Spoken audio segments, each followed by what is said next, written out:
오늘 아침 뉴스의 맥을 짚어드리는 시간입니다. 뉴스연구소 CBS 조태임 기자, 김준일 시사평론가와 함께합니다. 안녕하세요. 네, 안녕하세요. 안녕하세요. 네, 조태임 기자 첫 뉴스부터 볼까요? 네, 트럼프가 던진 관세 폭탄. 예.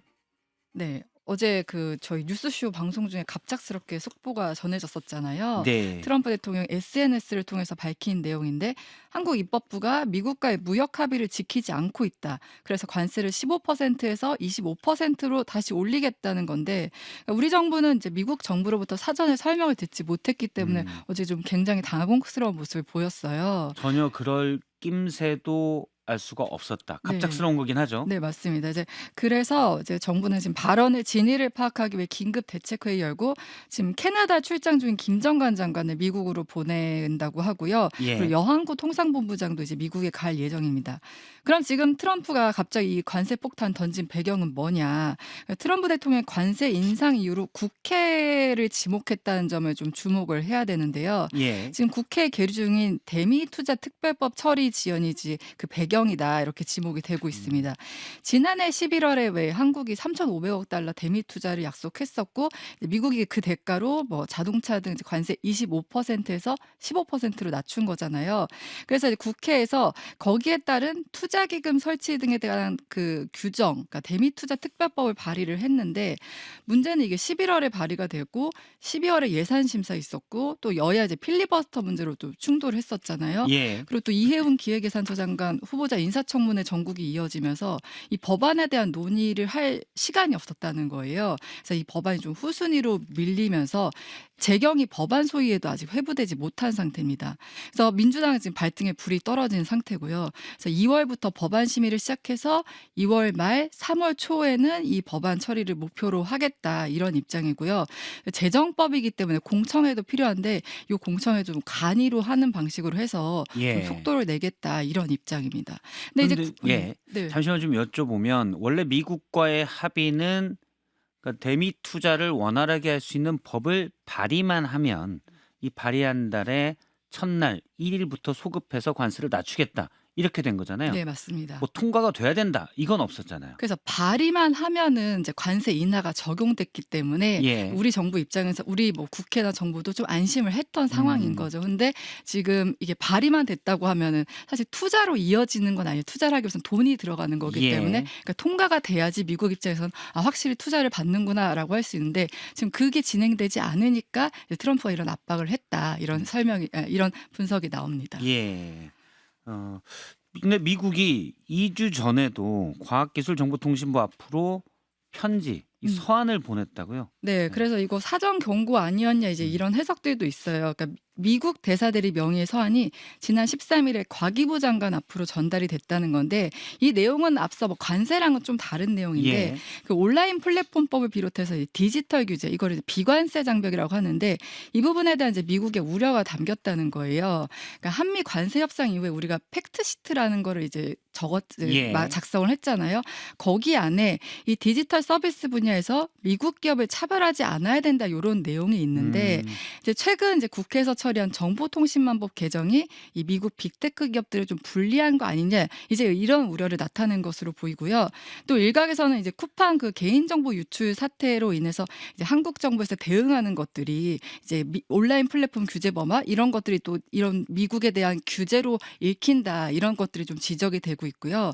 실제로 오늘 월스트리트 저널 이제 보도 오늘 새벽에 나온 보도를 예. 보면은 그 제이디 벤스 미국 부통령이 최근에 김민석 국무총리 만났었는데 이 자리에서 한국 정부가 쿠팡을 비롯한 미국 기업들의 불이익한 조치를 하면 안 된다 이런 얘기를 전했다고 하고 예. 여기 언론 보도는 경고, 그러니까 원이라고 하죠 영어로 그 표현까지 썼습니다. 벤스가 김민석 총리에게 경고했다가 되는 거군요. 네, 맞습니다. 김민석 총리는 일단 국내 기자들과의 간담회에서는 벤스가 우려를 표해서 설명했다라고 네. 얘기했는데 네, 뭐 일단 그- 벤스 입장은 경고했다. 네, 뉘앙스 차이는 있겠지만 어떻게 받아들인 차이 있겠지만 이제 월스트리트 저널 보도는 이제 경고했다고 이렇게 보도를 하고 있는 상황입니다. 예. 그런데 이제 가장 큰 관심, 우려는 트럼프가 정말 관세를 인상할지 이미 정상 간 합의를 하고 조인트 팩트 시트까지 다 만들었는데 네. 마음에 안 든다고 약속이 없던 걸로 인상할지 이게 궁금합니다. 그러니까 지금 다 해석은 결국 압박용이라고 음. 보고 있어요. 그 이유가 트럼프 특유의 그 협상 전략이라고 하잖아요. 벼랑 끝으로 예. 몰아넣은 다음에 이제 받아내는 그런 건데 어제 SNS에서도 그 관세 인상 시점은 밝히지 않았거든요. 음. 그리고 오늘 새벽 들어온 소식을 보면은 백악관도 한국에 대한 관세를 인하했지만 한국이 약속 이행 진전이 없다. 이렇게 이제 트럼프랑 같은 말을 하면서도 예. 관세 인상 시기에 대한 답은 없었어요. 그리고 조금 전에 들어온 소식은 트럼프 대통령이 이제 아이오와로 떠나기 전 이제 취재진의 질문에 한국 관세 인상과 관련된 질문에 우리는 해결책을 마련할 것이다. 한국과 함께 해결책을 마련할 것이라고 하면서 관세 인상 시기 질문에도 대답은 안 했다고 합니다. 그러니까 요거 결국 이 매개로 좀 협상을 하려는 거 아니냐 이렇게 해석이 예. 되고요. 그리고 이번 압박을 놓고 국내 정치용이라는 분석도 나오는 게 지금 11월 중간 선거 앞두고서 눈에 보이는 좀 대미 투자 성과를 내야 되는 점도 있고 그럼 지금 그리고 미니애폴리스 이민 단속 총격 사건 이후에 좀 미국 국내 여론이 안 좋은 상황이잖아요. 그래서 해외로 좀 눈을 돌리려는 거 아니냐 이것도 있고 그리고 지금 미 연방대법원이 그 상호관세 위헌 판결이 곧 나오거든요. 이걸 앞두고 최대한 좀 상대국을 압박해서 이걸 확보하려는 거 아니냐 이런 해석도 나오는 상황입니다. 알겠습니다. 하나씩 좀 더 들어가 보도록 하겠습니다. 김준일 평론가. 예. 일단 앞서 이제 조태임 기자가 얘기를 했는데 이미 경고장을 보냈었다. 이거는 어떻게 봐야 될까요? 뭐 중앙일보가 오늘 보도 제목이 미국의 3번의 경고장 정부 국회 묵살했다. 예. 뭐 제목이 제가 보기엔 조금 자극적이긴 한데 3번을 보냈다라는 거예요. 미국 빅테크 기업에 대한 불이익이 이어질 수 있다라는 공개적 우려 표명이 있었고 그리고 한국 정부를 상대로 한 공식 서한 발송이 지난 13일에 과기정통부 쪽에 왔고 그건 이제 빅테크 기업 온라인 플랫폼법에 대한 우려 그리고 JD 이제 벤스 부통령이 김민석 총리에게 한 우려 뭐 이런 것들이 다 공개적으로 우회적으로 다 지금 이 상황에 대해서 좀 복합적으로 다 얘기를 한 거다. 예. 근데 사실 그때 관세 얘기를 직접적으로 그러니까 이 대미 투자 얘기를 직접적으로 하진 않았어요. 한 건 아니다. 예. 그럼에도 불구하고 이게 이제 여러 가지 이유가 있겠죠. 이게 일본하고 좀 비교가 되는 부분이 있습니다.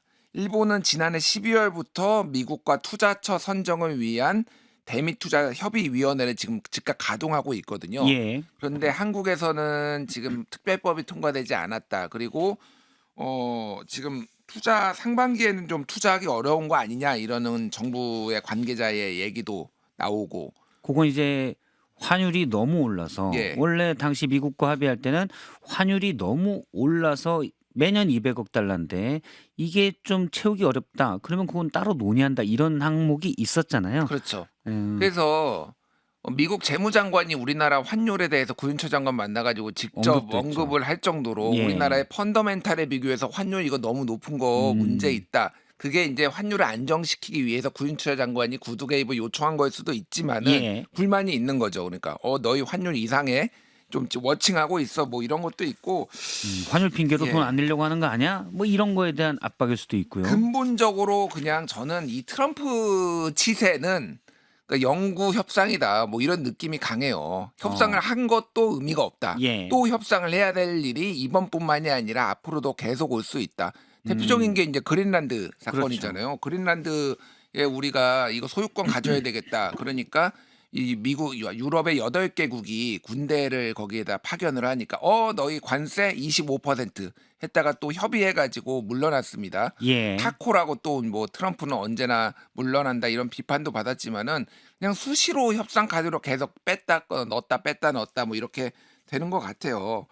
그래서 지금 이거가 정말로 우리가 법안이 통과가 안 돼서 그런 거냐에 대해서는 좀 의문이 있습니다. 그래서 전문가들도 지금 복합적으로 얘기를 하고 있는 게 미국의 지금 대법원 판결이 아직 남았는데 우리만 먼저 통과시키는 게 맞느냐. 미국 대법원 판결은 그거죠. 그러니까 행정명령을 통해서 관세를 그렇게 상호 관세를 올리는 게 맞느냐. 예. 여기다 법원이 판단을 한다는 거죠. 국가 단위로 상호관세를 매기는 거에 대해서 판결을 지금 원래 나오기로 된 건데 미국에서도 대법원에서 지금 이게 늦어지고 있어요. 예. 그래서 그거를 보고서 우리도 왜냐면은 구속력이라는 거는 양쪽에 있어야 되는데 미국에선 무효가 되고 우리만 구속력이 있으면 복잡한 문제가 생길 수 있으니 그거를 예. 보고해야 된다라는 여론도 있는데 글쎄요 빨리 좀 해야 된다는 여론도 있고 좀 복잡한 것 같습니다. 그리고 다만 이제 좀 눈에 재미가 있었던 건 뭐냐면은 재미라기보다는 눈에 띄는 거는 김문석 국무총리가 예. 방미를 해가지고 벤스 부통령 만나고 상당히 유튜브에 나가가지고 이거의 성과에 대해서 많이 얘기를 했거든요. 41년 만에 국무총리가 고유 업무로 미국을 방문한 것은 처음이고 그리고 외교부에서도 한라인 만들었다 뭐 이런 거를 이제 또 많이 자화자찬식의 얘기를 했는데 어제 국무회의에서 구윤철 부총리가 한 말씀 김문석 총리 한 말씀 해보시죠라고 하니까 이게 손사래를 쳤어요. 그러니까 한라인도 만들었는데 도대체 뭐 한 뭐 거냐 했냐. 이런 사설과 뭐 기사가 쏟아졌으니까 김문석 총리가 좀 그걸 의식한 거 아니냐 뭐 이런 얘기도 좀 많이 나옵니다. 예. 벤스가 이제 예를 들어서 지금 말씀하신 뭐 쿠팡도 있었고요. 통일교 문제도 있었고 이런 것들의 우려를 김민석 총리가 표했는데 김민석 총리는 그걸 잘 설명했다라고 하고 벤스가 납득했다라고 했는데 그 다음에 바로 트럼프가 관세를 얘기해서 약간 애매해진 모양새가 됐다. 다만 그게 직접적으로 연관이 있는지 여부는 확인이 안 됐어요. 예. 그러니까 아까 조태인 기자가 설명을 했지만은 이거는 한국의 투자는 이게 트로피거든요.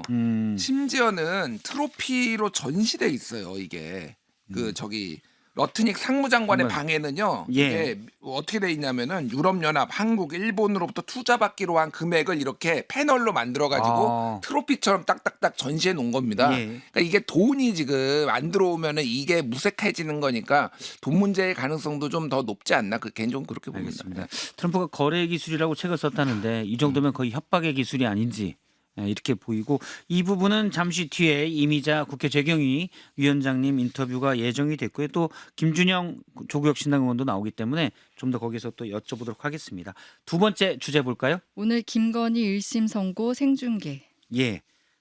오늘 1심 선고 네. V0 네. 또는 아무것도 아닌 사람 김건희 씨에 대한 재판 선고가 내려지죠? 네, 오늘 오후 2시 10분에 선고 공판이 있는데 그 생중계 여부를 놓고 재판부 내부에서 좀 고심이 많았었다고 해요. 예. 앞서 윤석열 전 대통령이나 한덕수 전 총리 같은 경우는 이제 1심 선고 생중계 됐지만 김건희 씨 선고 놓고서 법원이 이제 고심을 한 이유는 내란 재판의 경우 관련자들이 다 고위공직자였잖아요. 예. 네, 김건희 씨 사건에서는 일반인이나 민간 기업인들이 이제 섞여 있기 때문에 개인정보 보호 문제를 고려했기 때문인데 이제 재판부는 이번 사건을 공개할 공익이 더 크다 이렇게 판단을 하고 생중계를 허가를 한 거고요.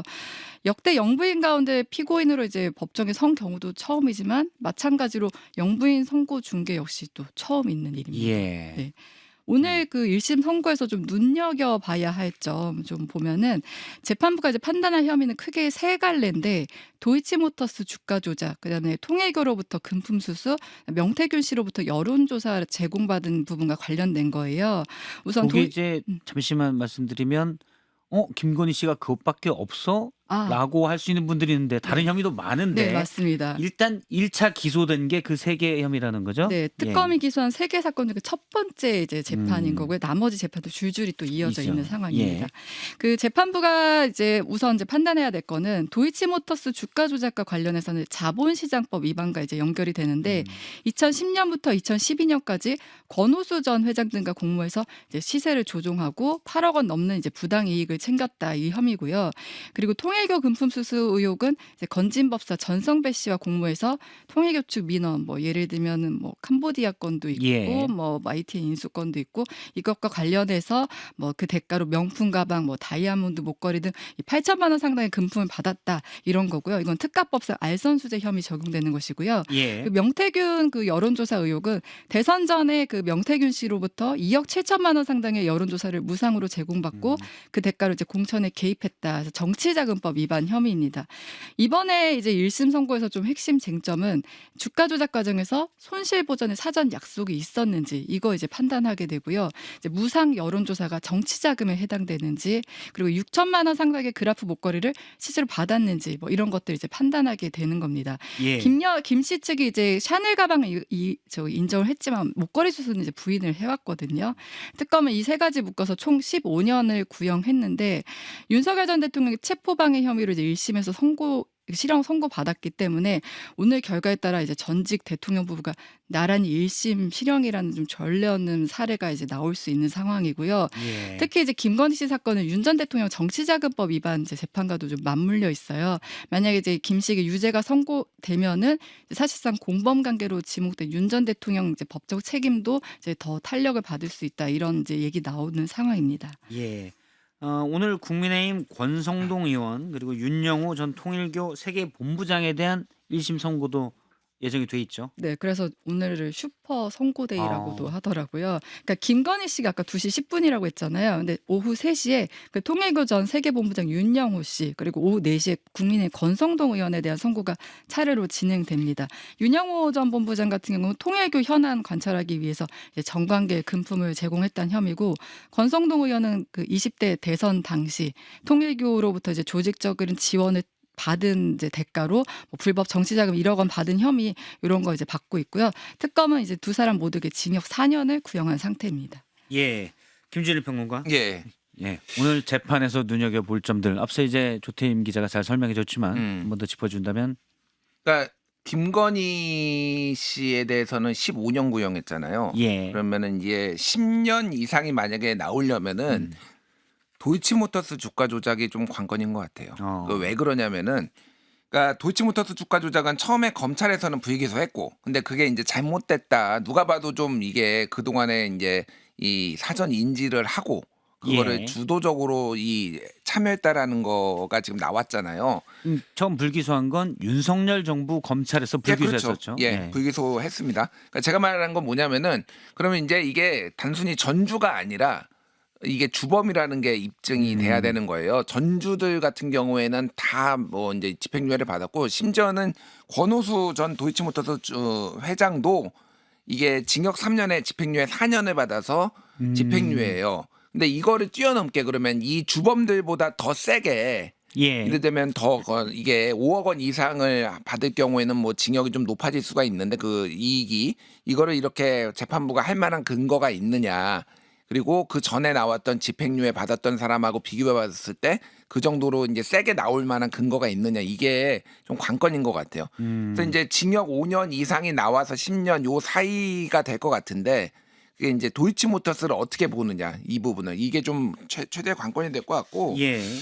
지금 권성동 뭐 윤영호 이 두 사람도 뭐 유죄가 거의 확실히 둘 다 징역 4년 구형받았거든요. 그래서 뭐 징역 2년 이상 나오지 않을까 그렇게 좀 예상이 되는 바이고 뭐 동아일보가 단독이라고 쓴 건데 권성동 윤영호 2022년 1월 5일에 윤영호 세계본부장이 권성동 의원을 만나서 윤석열 대통령이 행사에 오면은 10만 달러를 드리겠다 이런 약속을 했다라는 거예요. 이거를 지금 그 검경 합동수사본부에서 지금 예. 이거를 밝혀냈다. 그래서 이 두 사람의 유죄 이후에도 이게 이제 그 통일교 수사에 상당히 영향을 좀 끼칠 수 있는 내용들이 계속 나오겠다 그런 뭐 관측들이 나옵니다. 일단 윤영호 본부장이 1억 원을 권성동 의원한테 권했고 주식당에서 권성동 의원이 받았다. 이 혐의에 대한 유무죄 판단이 일단 오늘은 있습니다. 예. 알겠습니다. 세 번째 주제 볼까요?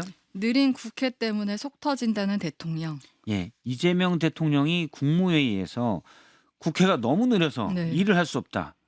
이런 얘기를 한 배경을 좀 더 구체적으로 짚어보면 어떨까요? 네, 이게 어디서 나온 발언이냐면 화요일마다 국무회의 하고 이제 그게 생중계되고 있잖아요. 예. 그 출발점은 세금 체납 문제였어요. 그러니까 체납된 국세외 수입 징수를 할 수 있는 방안을 임관영 국세청장에게 묻는데 이 국세청장이 국세외 수입을 징수하려면 법 개정이 필요하다 이렇게 답을 했습니다. 예. 그러니까 이재명 대통령이 계속 기다릴 수 없으니까 그 전에 각 부처 명의로 인력 뽑아서 하면 안 되냐 이렇게 물었어요. 근데 국세청장이 그렇게 하는 것보다 입법이 더 빠를 것 같다라고 답을 하니까 그 대통령 특유의 직설화법으로 말을 참 뭐 이렇게 바로 이제 즉각 반응을 하면서 좀 다그치는 모습을 보였습니다. 예. 그러면서 또 덧붙인 말이 지금 국회에 계류된 법률이 수백 개인데 저 속도면 어느 세월이 될지 모른다 이렇게 말을 했거든요.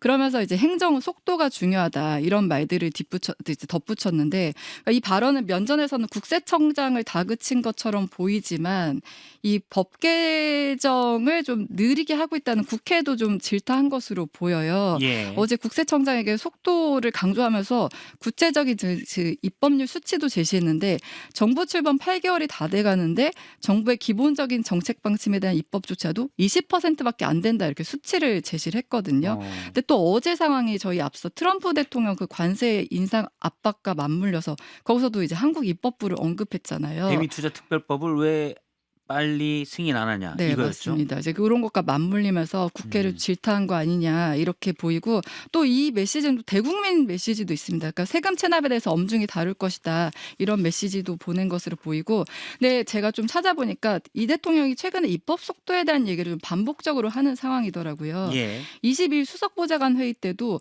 주요 국정과제 추진에 좀 더 속도를 내달라. 지금 시간이 아깝다. 시간이 지날수록 추진 능력 떨어진다. 이런 얘기를 하면서 국회에 이제 입법 속도를 낼 수 있도록 가시적 성과 낼수록 도와달라 이런 얘기도 했더라고요. 그래서 이런 걸 봤을 때 그 이 대통령 입장에서는 원래 효율성 뭐 이런 실용주의 이런 강조하는 입장에서 국회가 너무 좀 입법 속도 제대로 못 내고 있다 이런 불만이 좀 나온 것 같습니다. 물론 뭐 쟁점 법안, 논란이 많은 법안에 대해서는 신중한 것도 중요하지만 합의할 만한 여야가 충분히 논란이 없는 법안도 지금 밀려 있다는 게 문제인 거죠. 입법부와 행정부의 속도가 다르죠 원래. 어. 그리고 행정부가 항상 체근을 합니다. 입법부가 좀 빨리 좀 시켜달라고. 뭐 예. 윤석열 대통령 때도 그랬고 전에도 그랬어요. 성일종 의원이 페이스북에다가 이제 썼어요. 뭐라고 했냐면은 지금 이 속도도 느리다고 불평하려면은 과거 자신이 야당 대표였던 시절 저질렀던 온갖 폐악질과 역대급 발목 잡기부터 반성해라. 예. 그래서 윤석열 정부 다 발목 잡아놓으면서 이것도 불만이냐. 그리고 여당이 지금 다수당인데 왜 이게 이러는지 모르겠다 이런 취지로 얘기를 했어요. 그래서 여당은 또 뭐 노조법, 뭐 노란봉투법, 1차, 2차 상법 개정안, 국회 민생회복지원금 지급법, 2차 종합특검법, 중수청법, 공소청법, 허위조작 근절법, 내란재판부 설치법 다 통과시켰거든요. 예. 근데 왜 대통령 것만 안 시키는지는 저도 모르겠습니다. 정청래 대표나 뭐 원내대표한테 물어볼 일이 아닌가 그 생각이 듭니다. 예. 어떻게 보면 쟁점 법안은 밀어붙이기로 좀 빨리 통과되고 예. 논의가 좀 더 필요한. 근데 민생 법안에 필요한 법안들은 혹시 신경을 더 쓰는 건 아닌가 지금 이런 우려인 거죠? 알겠습니다. 네, 오늘 두 분 말씀 여기까지 듣겠습니다. 조태임 기자, 김준일 평론가 고맙습니다. 감사합니다. 감사합니다.